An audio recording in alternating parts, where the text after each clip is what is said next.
Paladins, mount up. NERDSoul.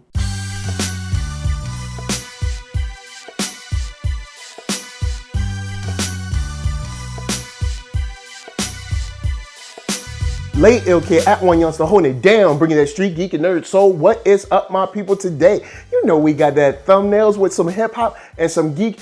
I'm so excited because it's been a long wait for season 7 of a very cool animated show that got that heat called Voltron. And this season we got 13 episodes, a whole bunch of fun. I'm gonna be spoiling this. I assume that you've seen it already. If you haven't, you know, just taper this off. You know, hit the watch later, watch the rest of the season, finish it up, and check this out because I'm going to talk about a few things that I just thought were dope. And the first thing I want to touch on is the history.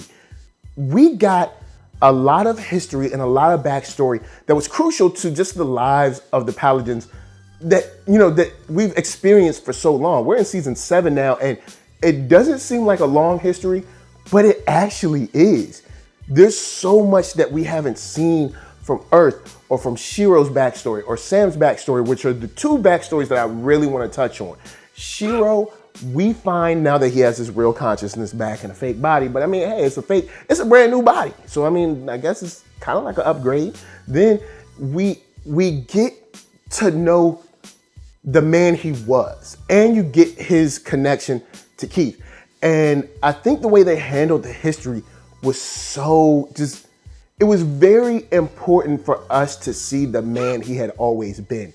And it wasn't like a situation where he came and, you know, he was, how should you say, kind of like standoffish. He was always someone who was open. He was always someone who was a leader. And I think that's something great and really informs us how he is and how he will be. You know, that's always been a part of him. We get to see Adam. We get to see him at, you know, his, I guess, day job at the garrison. We get to see how he impresses upon Keith and how he brings him into the fold, how he cares about him. He could have, you know, when Keith messed up a couple times, he could have just let him, you know, to the side, but he took out the time to say, hey, this is a kid that I know has a future, so I'm going to pour into him so that he can become, you know, something that he can be proud of. Not, you know, not Shiro, but somebody that Keith can be proud of. And I think that's great, especially seeing how Keith came out. I mean, look at Keith now. That love, that care, and that leadership poured into Keith, and look at what Keith has become. It's just great seeing that history. On the flip, you got Sam's history, and I've got to honestly say I have never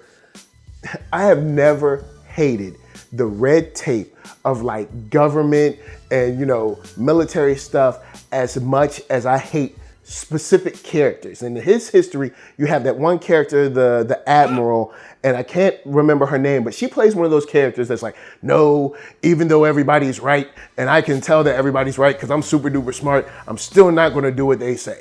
And even to the point where she, you know, where she sells out the team later in the season, you just see her doing so much to stand in his way for the sake of it. And in Sam's history, you still see him bringing back that knowledge that he learned from the stars and saying, hey, this is how we protect ourselves. Hey, these are the weapons we need. We're not ready. We got to speak to the people, get these folks together. And honestly, if they would have followed his, now maybe they would not have been ready for a full Gara onslaught, but you see that this is a guy who is definitely interested in kind of helping the people.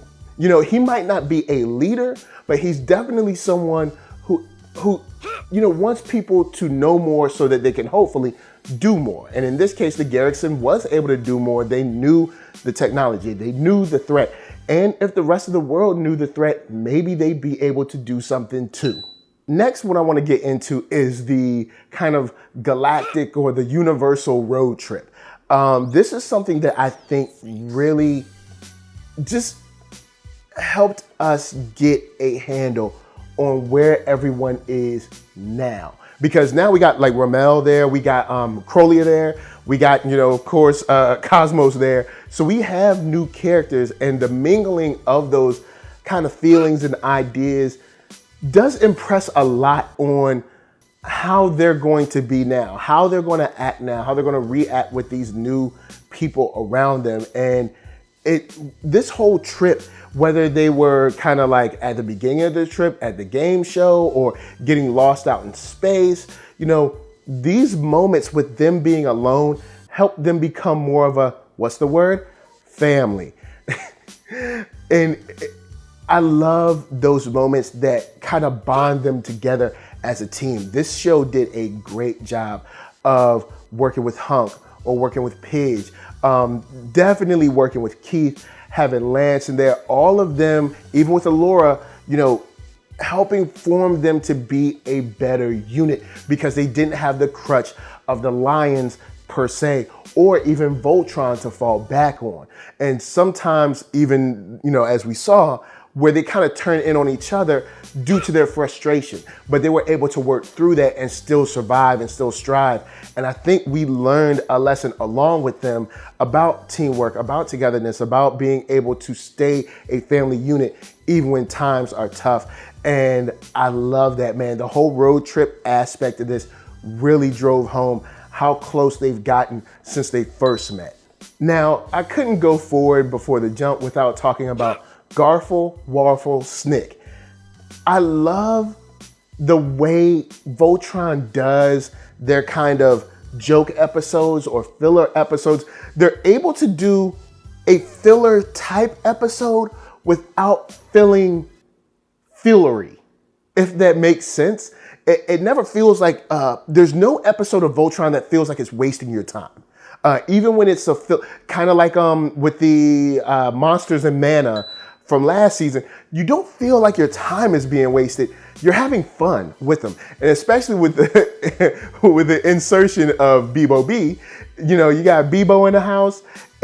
It's just a great way to kind of pause from the dire situation, pause from the drama, pause from the intensity, and kind of release before you get back into the craziness. Because, you know, you had so much going on Earth, which I'll get into after the jump, but Garfle, Warfle, Snick, seeing the other team of the Galra and the family and everything, and the way it was set up, the way they asked the questions, especially to you, they kind of did a flashback episode without flashing back. And I love that because it showed these characters and you're like, yeah, who was that guy? I remember that face. So it was fun, and I gotta give them kudos. I love episodes like that. Now I'm gonna get into a whole bunch of action and cool stuff in just a moment. But of course, first, Kyoto Brand is gonna help us pay them bills.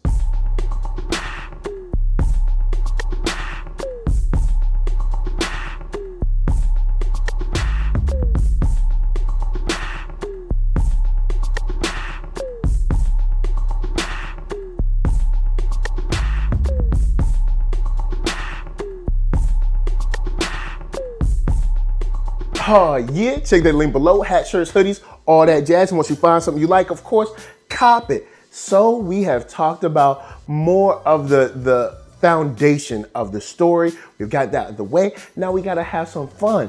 And when it comes to the action, Voltron is no slouch. I wanna get into first the blades, how the blades were lost, and how they came up on that distress signal and finding this guy's like, oh, it tells this story about the blades and how, you know, there was this last stand and they were all killed, and you end up turn around, he's lying. And I believe his name was like Massidus, something like that. Yeah, Massidus. And seeing the way they handled the teleportation aspect with the action was just top-notch quality, top flight animation. Yes, I said top flight. I had to slide it in there. But top flight animation and just well choreographed fight scenes. And you feel that intensity, even though they did some stuff that you've seen before, like the hiding under the bridge and the guy walking over, you still feel this intensity like, you know, maybe the group doesn't get out of it in this episode, because there's no guarantee. We got 13 episodes now and we have a more of a landscape to tell a story. Maybe this episode isn't one that they just get out of. And that looms over the whole season in a very good way.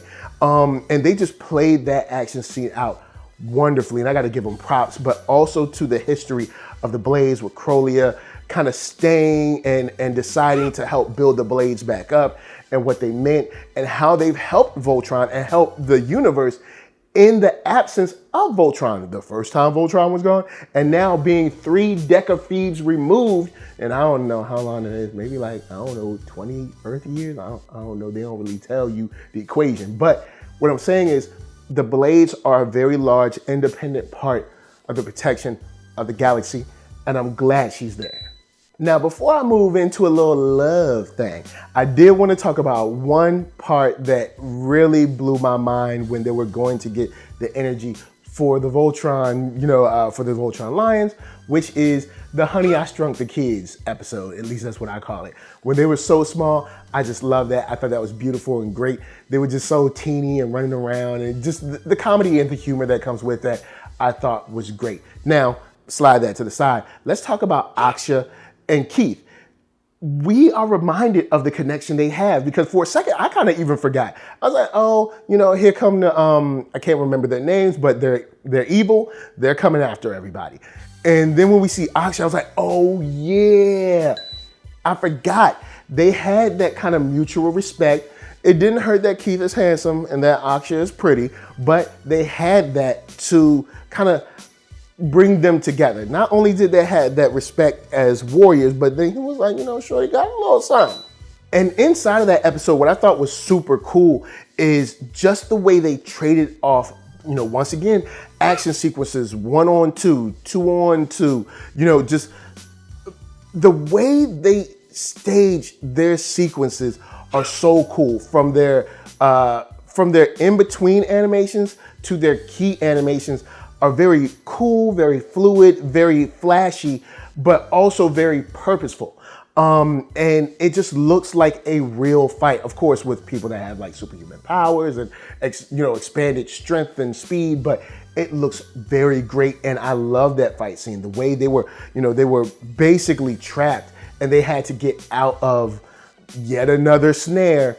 You have Aksha in there, and then she, with Keith, and they team up, and just seeing that battle and the way they get out with the explosion, there's so much ingenuity, so much teamwork, so much great timing with that team that you just have to look at this and say, man, this is well done. This is some top quality animation that if you aren't watching, or if your friends aren't watching, you should definitely put them up on, because Voltron is a very good time. I'll say this again, I say it every season review.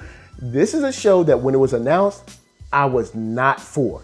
I was like, look, stop taking old stuff, leave it alone. Maybe remaster the old stuff, but I can't trust y'all. Sometimes we trust y'all and y'all ruin it. But this show keeps on being great. And speaking of that greatness in the action category is the long battle that we see in the Last Stand episodes, where they're down on Earth, where you see the invasion come in, you see the fighter jets, the new jets that they make, you see the new team on Earth that is formed together of some family members. We get a brother on the team. There's so many things that work in The Last Stand, from the government, from the team that actually fights, from the Gora coming in. There's so much that normally would just be kind of like this run-of-the-mill invasion, but it ends up being filled with a lot of heart and a lot of emotion and a lot of stress, because that the Voltron might not make it back. And if they do make it back, they could be coming home to nothing. Now, as always, there's always some kind of hitch where there's some magical thing. And in this case, you got Koran's necklace. When we're into the battleship, the Atlas. When we're talking about the Atlas, he throws it in, it gets fully powered. And what I love about Atlas is that transformation, yo. We are in the actions. We talk about action, so you in my territory. When the battleship of Atlas transforms into a whole new robot, that thing is incredible. I did not expect that. I did not see that coming. I thought it was gonna maybe, be able to move around faster or have better guns or stronger, but when it transformed, I was like, yo. And even the new robot that comes out of nowhere that Voltron has to fight, seeing Voltron's new powers. See, there's a couple of joints that Voltron kind of premiered on us as well with the new gun, the dual swords. I was like, oh snap, he done bust a 2-sword move on you. Like, I was just like very impressed. Happy that they were able to kind of like innovate a little bit and be more creative with how Voltron moves, how he fights, how he defends within the lore of the original Voltron. So taking from that, but then adding little specs and stuff and things that are very cool. Even with Hunk, when he used his Bay art and he created those two kind of like sentry cannons or whatever, just small stuff like that where you find them using either subconsciously or consciously new ways to fight, new ways to be innovative on their feet. And I love it, man. It really, really came through. So now my question to you is, how do you feel about Sindak? Like, Sindak to me is someone who is quite the competitor, quite the villain, quite the foe, and very matter of fact, and he's not gonna give up. How do you feel about the garrison? The way they hid this information on the words of an admiral everyone knew was wrong. How do you feel about Shiro stepping up, being a leader and being a leader enough to know, you know what, my place now that I'm home is with the garrison. And I'm gonna let you kids move on. How do you feel about the Earth team and the Voltron team? You know, how do you feel about Crowley and the Blades? Where do you think we're gonna go from here? Because honestly, this is a wonderful show, and wherever they go, I am super hyped about it. This has been so much fun to watch. I can't get enough, man. Voltron is great. Matter of fact, and I hope they don't, if they stopped right now, I'd be like, we have a great arc that is complete. And from season 1 to 7, and we have done it all, well, maybe not all, but we've done enough to be satisfied with an amazing series. So guys, to Keon Ryu, to all the team, like, you know, Studio MIR, all those guys, kudos. You know, these men and women have brought us something that has been amazing. I cannot wait to show my son. I be telling people about it all the time. It is amazing, and I hope you dig it too. So, holla at me, I'ma holla at you. Down in the comments, let's talk Voltron. Man, I love this show. And I'm gonna be honest with you, I think I like it better than the original version. Don't hate me, but that's how I feel. So before I bounce, I'm gonna tell you guys to hit up ThatNERDSoul.com. That's right, check me out right there. All my videos from the oldest, newest, latest, greatest, and all that. Then hit up shop.ThatNERDSoul.com and pick yourself up a t-shirt, player. Don't forget to get one for them players. And come back here. That's right, drop them jewels for your boy from LA to VA and everywhere in between. Be good to yourselves. Be good to each other. And remember, if you ever find yourself face to face with an alien assassin, duck and cover. Peace.